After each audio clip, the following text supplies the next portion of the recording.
ಮಾವು ತಂಡ. ನಾವು ಹಾಡುಗಳನ್ನು 2 ಭಾಗದಲ್ಲಿ ಹಾಡ್ತೀವಿ, 2 ಸೆಕ್ಷನ್ಸ್. ಮೊದಲನೇದು ಬಿ ಎಂ ಶ್ರೀ ಅವರ ಕನ್ನಡ ಗೀತೆ, ಅದೇನು ಅಂತ ನಾನು ನಿಮ್ಗೆ ಹೇಳ್ತಾ ಇದ್ದೀನಿ ಇವಾಗ. ಎರಡನೇದರಲ್ಲಿ 2 ವಿಶೇಷತೆ ಇದೆ. ಎರಡನೇದು ನಾವು ಕೆಲವು ಹಾಡುಗಳ ಗುಚ್ಛವನ್ನು ಹಾಡ್ತೀವಿ, ಮೆಡ್ಲಿ. ಅದರಲ್ಲಿ 2 ವಿಶೇಷತೆ ಇದೆ. ಅದು ಏನು ಅಂತ ನೀವು ಗುರುತಿಸಬೇಕು. ಸಾಧ್ಯವಾದರೆ ನೋಡಿ, ನಾವು ಹಾಡಿ ಆದಮೇಲೆ ಆ ವಿಶೇಷತೆ ಏನು ಅನ್ನೋದನ್ನು ನಾವು ಹೇಳ್ತೀವಿ.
ಕನ್ನಡ ನಾಡಿನ ವೀರರ ಮಣಿಯ, ಗಂಡು ಭೂಮಿಯ ವೀರನಾರಿಯ ಚರಿತೆಯ ನಾನು ಹಾಡುವೆ.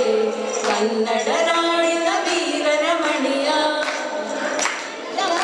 ತಾಯಿಯು ಪಡೆದ ಮಗಳಾದರೇನು, ಕನ್ನಡಾಂಬೆಯ ಮಡಿಲ ಹೂವಾದೆ ನೀನು. ಯಾವ ತಾಯಿಯು ಪಡೆದ ಮಗಳಾದರೇನು, ನಾ ಮೆಚ್ಚಿದ ಹುಡುಗನಿಗೆ ಕಾಣಿಕೆ ತಂದಿರುವೆ. ಈ ಪತ್ರದಿ ಬರೆದ ಪದಗಳನ್ನು ಚುಡಿಸಿ ಕಳಿಸಿರುವೆ, ನಾ ಚುಡಿಸಿ ಕಳಿಸಿರುವೆ.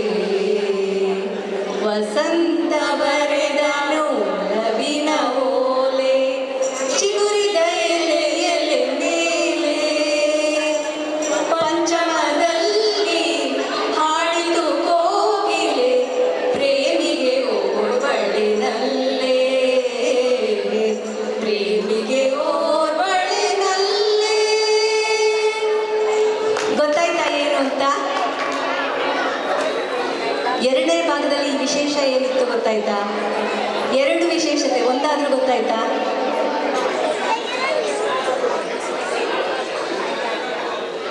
ಅಲ್ಲ, ಎಲ್ಲ ಗೀತೆಗಳು ವಿಜಯ ಭಾಸ್ಕರ್ ಅವರ ಸಂಗೀತ ರಚನೆ.